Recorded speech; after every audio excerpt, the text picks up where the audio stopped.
अस्सलाम वालेकुम रहमतुल्लाहि व बरकातहू। दोस्तों, औरतें मांग में सिंदूर ले सकती है या नहीं, आज मैं आपके सामने इसी के ताल्लुक़ से बताने वाला हूँ, बिल्कुल मुख्तसर अंदाज़ में। गुजारिश है कि आप वीडियो को आखिर तक देखिएगा। वीडियो अगर आपको पसंद आती है लाइक करने के साथ साथ चैनल को ज़रूर सब्सक्राइब कर लीजिएगा। दोस्तों, औरतें जो मांग में सिंदूर भरती हैं और हमारे हिंदुस्तान में ये तरीक़ा गैरों का तरीक़ा है, ये मज़हब इस्लाम का तरीक़ा नहीं है, ये गैर मज़हब का तरीक़ा है। दूसरे लोग मांग में सिंदूर भरते हैं, है ना। और हमारा मज़हब ये कहता है कि आप उन तरीक़े को ना अपनाओ जो दूसरे मज़हब का है, जो दूसरे मज़हब लोग काम करते हैं, जो तरीक़ा अपनाए हैं वो तरीक़ा आप ना अपनाओ। ये हमारा मज़हब और हमारा इस्लाम कहता है। हमारा इस्लाम तो ये कहता है कि दूसरे मज़हब की इज़्ज़त करो, दूसरे मज़हब का एहतराम करो, लेकिन हमारा मज़हब हरगिज़ ये नहीं कहता है कि दूसरे मज़हब के तरीक़े को अपना तरीक़ा बनाओ, है ना।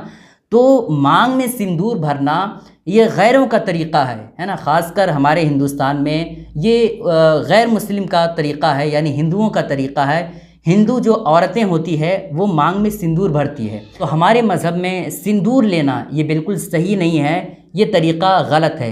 क्योंकि ये तरीक़ा इस वजह से गलत है क्योंकि ये गैरों का तरीक़ा है और गैरों के तरीक़े को अपनाना ये हमारे मज़हब में, हमारे इस्लाम में जायज़ नहीं है ना।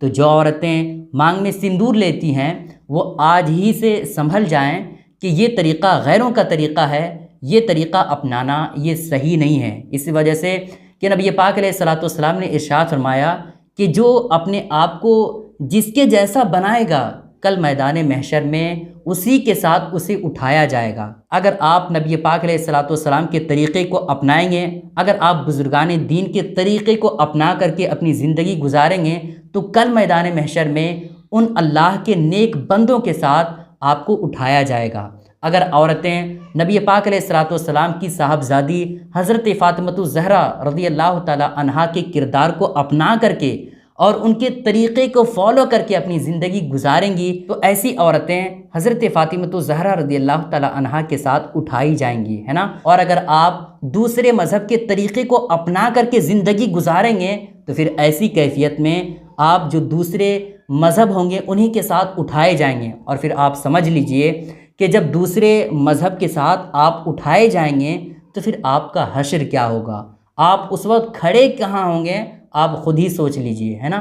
तो ऐसे लोगों का ठिकाना जो दूसरे मज़हब के साथ उठाए जाएंगे, ऐसे लोगों का ठिकाना जहन्नम के सिवा क्या हो सकता है ना। तो सिंदूर लगाना ये जायज़ नहीं है क्योंकि ये गैर मज़हब के तरीक़े को अपनाना हुआ और हमारे मज़हब में दूसरे मज़हब के तरीक़े को अपनाना ये सही नहीं है ना। और बहुत सारी औरतें ऐसी चीज़ मांग में लगाती है जो चमकीली होती है, उसका नाम हमारे जहन में भी नहीं आ रहा है, लेकिन चमकीली चीज़ लगाती हैं बहुत सारी औरतें। तो ऐसी चीज़ भी, है ना, मांग में लगाना ये हमारे मज़हब में और मुसलमान औरतों का ये तरीक़ा नहीं है, मुस्लिम औरतों का, है ना। तो ये दूसरे मज़हब का तरीक़ा है, तो ये भी लगाना ये सही नहीं है। और बहुत सारी औरतें बड़ी बड़ी जो टिकली की शक्ल में होती है, पता नहीं क्या नाम है उसका, लेकिन हमारे यहाँ टिकली कहते हैं उसको, वो अपने माथे में लगाती हैं औरतें। तो बड़ी बड़ी जो टिकली होती है उसको भी लगाना हमारे मज़हब में, हमारा ये तरीक़ा नहीं है, बल्कि दूसरे मज़हब का तरीक़ा है, उसको भी अगर आप अपनाएंगे तो ये भी सही नहीं है। ख़ुलासा कलाम ये निकला दोस्तों कि सिंदूर लगाना या बड़ी टिकली की शक्ल में जो होती है, जो माथे में लगाई जाती है, ये लगाना औरतों को सही नहीं है। दोस्तों, आपसे गुजारिश है कि इस क्लिप को अपने तमाम साथियों के साथ ज़रूर शेयर करें ताकि सारे लोगों को इस मसले की हकीकत मालूम हो जाए। अस्सलामु अलैकुम रहमतुल्लाहि व बरकातहू।